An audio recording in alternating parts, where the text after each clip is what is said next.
Dianc I Lundain. Safai begw Llydiart wedi sori am achos fynd I hel mwyar duon gyda Robin ei brawd ar ôl cinio. Dywedasau hwnnw nad oedd hogan 8 oed yn ddigon tebol I fynd trwy fieri wrth ben ffrydiau ar ôl y mwyar duon mawr, ac nad oedd rhai bach yn werth cario piser bach chwaral cyn bellad. Eithau hitha i'r siambar gefn I strancio, ac wrth weld na thalau hynny aeth ati dol I chwilio am gysur. A daliau'r ddol honno gerfydd ei choes yn awr, wrth edrych I fyny ac I lawr y ffordd I chwilio am ryw gysur arall. Yna gwelodd rhywbeth tebyg I frân fawr yn dyfod wrth y capel. Gwnaeth y frân lwybr syth at Begw a dweud, rydw i'n dengid go iawn y tro yma, rydw I wedi dwad I ben yn henyn, tyd Begw, miawni. Rhoes Begw lich i'r ddol dros ben gwal yr ardd a neidio I law I ni ffini hadog, a honno yn cymryd gafael lipan ei llaw, heb edrych arni nac edrych unman ond ar y ddaear, gan gerdded fel petai ar grwsad. Mae'r cythral gyn Lizzie Jane wedi mynd dros ben llestri, a'n had yn ddwl fel mil yn gwrando arni, ond roedd o ddim cweir I mi tro yma. Mi roeddwn ni trwy'r drws fel chwip. Dwad rhywbeth. Hyn heb symud I ffen, does gen I ddim byd I ddeud. O dwad fod Lizzie Jane yn hen gnawas. Mae Lizzie Jane yn hen gnawas. Dyma chdi. Mae clywad rhywun arall yn I ddeud o'n help. Dyma gito trwy'n smwt a wyl coesau bachog yn dyfod heibio i'r gornel. Winnie Finny, canent mewn tôn hirllais. Dos di'n dyflaen yr hegla cam. Fi o'n had I rioed allan yn y nos yn dwy'n tatws, ebe Winnie heb droi I ffen, ac yn yr un dôn eff etai'n ymholi ynghylch iechyd perchynog y coesau bachog. Troes y ddwy i'r mynydd, a cherdded tu ôl i'w gilydd fel dwy ddafad, a thu ôl ffrog gwmpasog Winnie yn fflantio fel cynffon y cradur hwnnw. Yr oedd tawch y bora wedi cilio, ond arhosau peth edafedd y gwawn o hyd ar y brwyn yn y corneli. Yr oedd yr haul yn gynnes ar ei gwariau, a thaflau ei oleini i'r man byllau yn y gors. Nid oedd digon o awel I ysgwyd plu'r gweinydd, ac yr oedd pob man yn ddistaw heb gymaint a sŵn llechen yn disgyn ar hyd tomen y chwaral. Prynhawn sadwn ydoedd. I ble dach chi'n mynd, Winnie? I Lundain, I weini. Ond os gynnwch chi ddim bocs tin a dillad yna fo, hitiad I befo. Os di sgynna I yn Llundain, mi gymerith rhywun drigaredd arnau. Dydw i'n cael dim trigaredd gyn neb yn fama. Lluchiau Winnie'r geiriau hyn i'r tu ôl, teg at Begw, heb droi I ffen o gwbl. Mi geith y Lizzie Jane a weld wedyn. Mi fydd yn rhaid iddi dynnu'r gwynedd o'r blew ac ni diogi ac yfed te o flaen y tân drwy'r dydd. Distawodd enid, ac ail ddechrau megis wrthi hi hun rhwng ei danydd. A mi gaeth Twm Finny hadog weld hefyd dyffeiau o, yn cymryd ochor Lizzie Jane am bob dim, a fas yna ddim llun o swpar chwaral iddo fo heblaw fi, ond mae May Lord yn meddwl mai hi sy'n gwneud pob dim. Da chi'n gwybod y ffordd, Winnie? Be? Y ffordd I wneud bwyd? Naci, y ffordd I Lundain. O, hitiad I befo hynny rwan. Bydd ddigon buan I ni holi pan gyrraeddwn i'r ffordd bost, ond tos na ddim ffordd bost yn fama. Mi da ni'n siŵr o ffeindio un. Mae yna ffordd bost ym mhob man. Ddim ar y mynydd. Byddwn ni ddim ar y mynydd trwy'r dydd, mi ddown allan yn rhywle. Fyddwn ni'n mynd heibio I Lyn Llynkwel. O be o'n ni? Mi awn ni ar ôl yn trin ar un fath a dafad. A ffaid y siarad gymaint, mae gen ti lot I ddeud o doed. Mi fysa Lizzie Jane wedi rhoi chwip dyn I ti ers dalwm am bripian. Mae gen bawb hawl I siarad. Ddim o flaen Lizzie Jane, caid y geg, ydy un o'i hadnodau hi. Dydy hwnna ddim yn adnod. Paid a bod yn rhy siŵr, rhag ofni ti ddod ar ei thraws yn y Beibl. Mi roi hynny bin yn dy swigan di. Ni wyddai Begw beth oedd ystyr hynny, ond eithant at y gamfa mynd drosti i'r mynydddir a chael cip ar gongol Llyn Llynkwel. O, dacw fo, ebe Begw, a chlipia ni dwylo. Be? Llyn Llynkwel? Oedd o ti'n siarad fel tasa ti di cael sofran ar lawr? Mi faswn I licio weld o'i gyd. Dydy o'n da I ddim I neb ond I fyddygion sy'n darno fo'n I cychod I ddal pysgod. A weli di na fi na byth gwch yn bywyd. Ond mae o'n glws. Mae Lizzie Jane yn glws hefyd. Ond ydy'n da I ddim ond I chicio. Rydw I wedi blino. Mi orweddwn I fama. Yr oedd yn dda gan Begw gael gorffwys. Yr oedd coesau hirio'n Winnie wedi symud dros dipyn o dir pan gychwyn asant. Edrychent i'r awyr las glir, Winnie yn union syth. Yr oedd yr awyr las yn gwneud Begw yn ben ysgafn a chododd ar ei heistedd. Nid oedd dim ond mynydddir llwyd o gwmpas, a gwal dyllog gam yn rhedeg ar hyddo, ac ambell ddreinen rhyngddynt ar mynydd a dawsent. Yr oedd y cwbl i Begw yr un fath a ffetai'r rhywun wedi rhoi het las newydd sbon am ben Winnie efo'i brat pyg a'i ffrog rinclyd. Edrychodd ar Winnie, ni symudasau ei ffen pan orweddasau ar y ddeiar, dim ond edrych ar yr awyr. Yr oedd ei hwyneb yn llwyd, ond yr oedd ei gen gam yn benderfynol. Fyddi di'n gweddio? Gofynodd Winnie heb symud i ffen. Bydda? Mi fyddai'n deud ymhader. Nid gweddio di hynny, ond deud adroddiad. Fyddi di'n gofyn i Iesu Grist am rhywbeth sydd arna ti isio'n ofnadwy. Bydda, medda Begw'n swil, ar ddiwedd ymhader. Am be? Gofyn i Iesu Grist beidio gadael i'n had gael ei ladd yn chwaral. A mae dyweddi di cael ei hatab hyd yma. Byddwch chi'n gweddio, Winnie? Ddim rwan. Mi fuam mi ar un adag yn gweddio fel diawl. Dychrynodd Begw a gollwng ofnus allan. Am be wyt ti'n dychryn? Titha neu fath a hogan y pregethwr? Nac dw, ond dyna fo, dim ots. Mi ofynas i Iesu Grist fendio mam fisoedd, ond nath o ddim.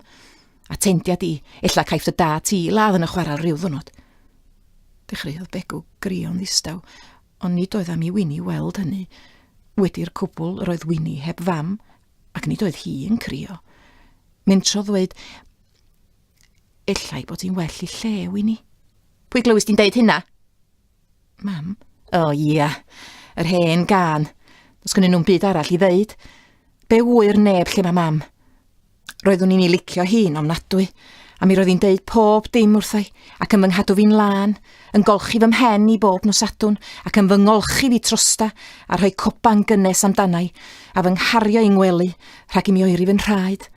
A mi fyddwn ni'n cael crys glân a throwsus pais glân bob bore dydd Sul i fynd i'r capel, a phais ddafedd coch wedi chrosio. Pam na ddwch i'r capel rwan, Winnie? Rydw i'n rhy fler. Does gen i'n dillad o gwbl. A meddylia sut y bysa dynas y pregethwr yn edrych arnau, fysa mynd i mewn i'r harmonium cyn y bysa hi'n eistedd wrth fochr, ac yn snwffian dros y capel. Dechreuodd Llafar ganu, gosod seti bobl fawr, gadael clodion ar y llawr. Be mae hwnna'n i feddwl? Dwi'n ni'n byd, paid â holi. Dim bod bobl y capel yn trin y tlodion fel tasa nhw faw. Dydyn nhw ddim yn trin ni, felly. Wel nac, dyn siwr ddew un o'r bobl fawr wyt ti. Nac i wir, dos gynno ni ddim pres. Wel, mi rydach chi'n dwt ac yn lan ac yn barchus, a dos na fawr o wahaniaeth rhwng hynny a bod yn bobl fawr. Pobl fudur ydi teulu Twm Ffini Hadog. Wyddos di be oedd achos yr helynt bore heddiw? Nawn ni. Mae Sionyn y peth bach yn cysgu fo fi, a mae'n glychu'r gwely mwyaf cwylydd i famon a bysa hi'n i ddysgu o.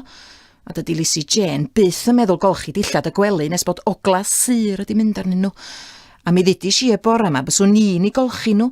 Mi fedra i olchi yn iawn, a mi fedra i wasgu'n dyn, sbi ar ymreichiau. A chawswch chi ddim gwneud? Ddim gwneud, wir? Yn lle cael gwneud a hitha'n fora mor braf, meddylia fel y bysa nhw'n switio'n yr hael.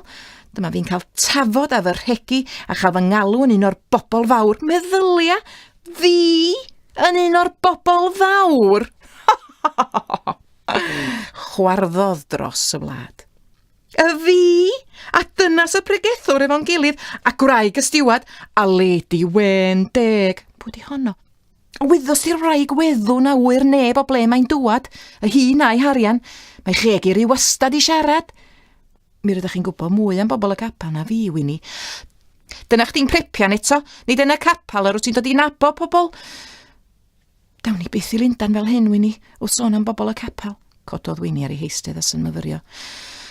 Na, cawn, fysa dim gwell i ni fynd yn ôl. At Twm Ffini Hadog a Lizzie Jane i wraig dim ffiars. Ond mi roeddech chi'n canmol eich tad gyna. Wrth bwy? Wrth yr hogia yna. Mi ddari chi ddweud nad oedd eich tad ddim yn mynd allan i ddwy'n tatws. O'r het wirion, deud yr oddwn ni fod tad y llall yn mynd. Mae yna bethau gwaith na dwy'n tatws. Dew, mi fi had yn frwnt wrth mam, yn deud hen bethau ffiaidd, yn cyrraedd at yr asgwrn a hitha'n deud dim. Swn i'n licio glwad o'n dechrau ar ei strancia fel Lizzie Jane fysa'r pocar yn ei ben o mewn eiliad, ond mam oedd yn gwirion wrth gwrs. Cododd y ddwy ac ail ddechrau cerdded.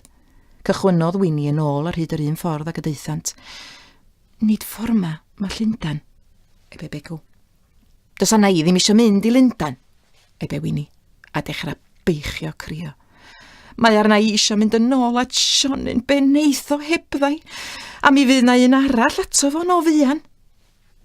Llygad rythodd Begw. Nid oedd yn bosib deall neb. Dyma Winnie wedi ei hudo hi fama ac yn troi fel cwpan mewn dŵr. Sychodd Winnie ei dagra efo'i brat, ac roedd 2 res fudur ar ei harlais. A phai ti a holi dim chwanag, meddai hi'n sych. Rwyt ti'n rhifanc i wybod pethau fel na. Tro Begw oedd bod yn styfnig yn awr. Rydw i'n mynd, meddai. Rhaid i mi gael gweld y llyn na i gyd, a throes ar ei sowdl. Edrychodd Winnie yn wirion ac ar ei chyfyn gyngor, ond dilynodd Begw o lech i lwyn a'i dal ym mhen sbel. Daethant i olwg llawn o'r llyn, a Begw wedi ei chyfareddu. Disgleiriau'r haul ar ei donau man, ac yn ei ddyddynt gwafrio, ac ni allai dynnu llygad oddi arno. Dyna fo? Wyt ti di edrach digon arno fo rwan? Deud i byth yn gyfoethog wrth synfyfyrio. Troes Begw o'r diwedd, ac yn sydyn gwaeddodd. Dyna hi. Beth eto? Y lôn bost? A dydy lôn bost yn dda i ddim i mi bellach. Unwaith y doedi o hyd i rhywbeth mi wyt ti'n syrffedu arno fo? Ches i ddim amser i syrffedu ar y llyn. Ni ddywedodd Winnie ddim, ond roedd y ddwy yn falch o weld y lôn bost na wyddant ar y ddeiar i baler ai. Lwc iddynt hwy oedd fod Griffith Jones y tu llwyd yn cychwyn adref o'r efail y munud hwnnw.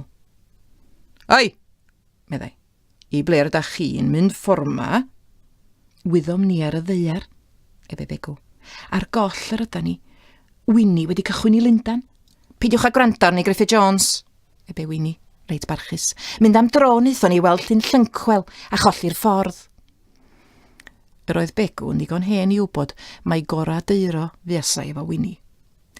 Neidiwch i mewn i'r drol, ebe Griffith Jones, a chwip ar y ceffil.